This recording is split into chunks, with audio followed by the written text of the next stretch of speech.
परम पूज्य संत श्री गोपालाचार्य जी महाराज का एक भाव, जो भाव प्रवचन मंच से कहा हुआ नहीं है, अत्यंत एकांत में कहा हुआ भाव है। पर आज पूज्य महाराज जी नहीं है, शरीर से नहीं है पूज्य संत श्री गोपालाचार्य जी महाराज, इसलिए हम उस भाव को पूज्य पथमेड़ा महाराज की सन्निधि में और पूज्य संतों की सन्निधि में बड़े विनम्र भाव से निवेदन कर रहे हैं। जब पूज्य बक्सर वाले महाराज जी मामा जी अकस्मात एक विलक्षण घटनाक्रम में, जो अतिशय हृदय विदारक और सब प्रेमियों के हृदय पर एक प्रकार से वज्रपात हो गया था, और आकस्मिकी यात्रा उनकी सबको व्यथित करने वाली हुई।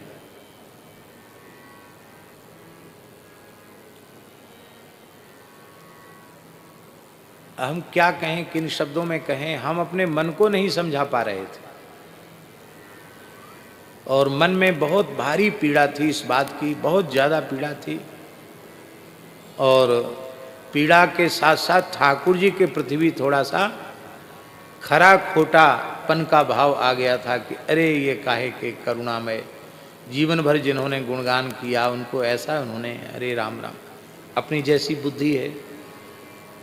तो हमने अत्यंत एकांत में पूज्य श्री गोपालाचार्य जी महाराज से अपने हृदय की वेदना व्यक्त की, और हमने कहा महाराज जी, इस घटना से हमारे हृदय में बड़ी पीड़ा है। जाना ही था तो जैसे ढंग से संत जाते वैसे जाते, ऐसी घटना अकस्मात क्यों घटी? तो उन्होंने कई बातें बताई। उसमें तो उन्होंने एक बात तो ये बताई कि आसुर व्यामोह लीला है वो, ये प्रेमी रसिक भक्तों की परीक्षा लेने के लिए भगवान ने लीला की कि भगवान की इस लीला में दोषानुसंधान हो रहा है कि गुणानुसंधान। तो असुरों को मोहित करने वाली ये लीला है। असुर प्रकृति के विमुख प्राणी को कहेंगे अरे क्या होता है भजन कीर्तन कथा करने से, देखो उनके साथ भी ऐसा हो गया। आसुरों के व्यामोह की लीला है और रसिकों के प्रेम भाव को सुदृढ़ करने वाली लीला है। कई प्रमाण दिए उन्होंने। बोले उस अवस्था में भी उनके मुख से श्री सीताराम निकला, और मुखार बिंद पर ऐसा कोई भाव नहीं था जो दुर्घटना के बाद होता है। वेदना का कोई लक्षण नहीं था।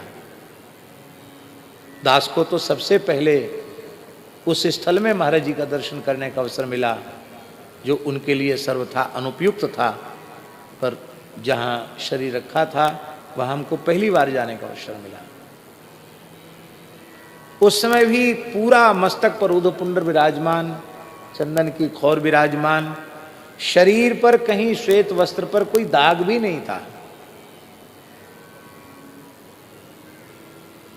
ऐसे लग रहा था वे मंद स्मित पूर्वक सुख निद्रा में सोए हैं।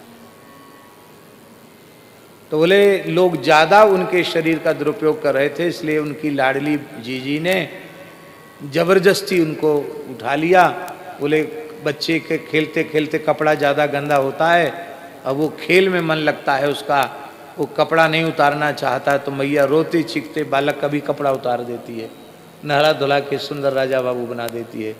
ऐसे बोले कपड़ा था वो बहुत फट गया था, पुराना हो गया था, जर्जर हो गया था, उसको किशोरी जी ने उतार कर अपने भैया को नई पोशाक धारण करा के अपने पास बुला लिया। अब जो एक बात विशेष जो उन्होंने कही वो हम बता रहे हैं। ये पूज्य संत श्री गोपालाचार्य जी महाराज के द्वारा एकांत में कही हुई बात। उन्होंने कहा कि भगवान श्री राम ने कैकेयी के स्वरूप को जब अपनी प्रजा के सामने उजागर कर दिया तो सब सावधान हो गए कि कैकेयी की निंदा हम नहीं करेंगे। अब तक जो गलती बनी सो बनी, पहले भरत जी के प्रति अपराध बना, पर भरत जी का स्वरूप तो सामने आ गया, पर कैकेयी के प्रति फिर भी लोगों का दुर्भाव था। राम जी के वक्तव्य से वो चला गया। लेकिन 3 लोग राम जी के अवतार काल में भी अयोध्या जी में ही ऐसे थे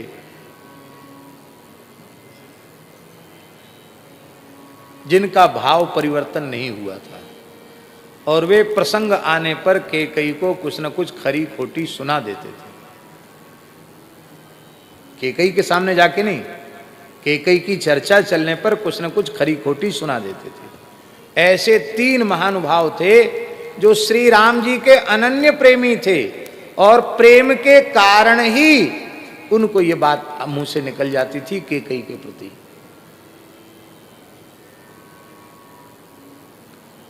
तो श्री राम जी ने कहा कि समझाने पर भी तुम्हारी समझ में नहीं आया, इसलिए हमारे साथ तुमको अभी नहीं जाना है, तुमको यहीं रहना पड़ेगा, और जन्म ले लेकर, कलिकाल में जन्म लेकर मेरी मां कैकेयी की प्रतिष्ठा स्थापित करनी पड़ेगी, और इसके बाद फिर लौटकर फिर संसार में नहीं आना है। तो पूज्य गोपालाचार्य जी ने कहा, उसमें से एक श्री नारायण दास जी भक्तमाली जी, और बोले दूसरा मैं हूं, ये भी कहा उन्होंने, दूसरा मैं हूं। गोपालाचार्य जी ने कहा दूसरा मैं हूं। और कैकेयी का जो चरित्र पूज्य बक्सर वाले मामा जी कहते थे, उनकी वाणी से जो होता था, हमने सुना है उनकी एक कैसेट में, गोरखपुर में गीता वाटिका में कैकेयी के ऊपर महाराज जी ने जो प्रवचन दिया था, लोग आश्चर्यचकित थे, कैकेयी के ऊपर ऐसा प्रवचन। और पूज्य संत श्री गोपालाचार्य जी महाराज भी अद्भुत अद्भुत कैकेयी के चरित्र को जैसा वे कहते थे, उनके तो प्रत्येक कहने की शैली ही अलग थी, वो भी अनुपम थे। तो बोले एक मामा जी हैं वो चले गए, दूसरे हम हैं, और ये कहा उन्होंने अब हम भी तैयारी में हैं, थोड़े समय बाद हम भी चले जाएंगे। और ये आखिरी मिलन था उनसे वृंदावन में। उसके बाद अयोध्या जी जाकर के कार्तिक में ही पधारे ना, गोपाष्टमी को वो भगवत धाम प्रयाण कर गए। बोले हम भी जाने वाले, हमारी तैयारी पूरी हो गई है, अब लौट कर हम वृंदावन द्वारा नहीं आएंगे। हमसे बोले आपसे आखिरी मिलन है।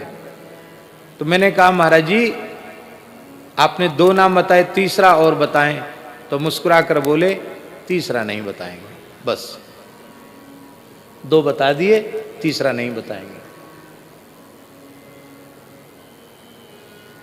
शायद किसी अनधिकारी के मन में ऐसी बात आ जाए कि ये किसी संत की भावुकता या कल्पना हो सकती है, पर हमारे मन में भूल कर भी ऐसी बात नहीं आती है, क्योंकि हम जानते हैं कि भगवत प्राप्त जीवन मुक्त पुरुष वे सामान्य नहीं होते हैं, असामान्य होते हैं, और उनके भाव, उनकी अनुभूतियां भी सामान्य नहीं होती हैं, असामान्य होती हैं, वो निराधार नहीं है।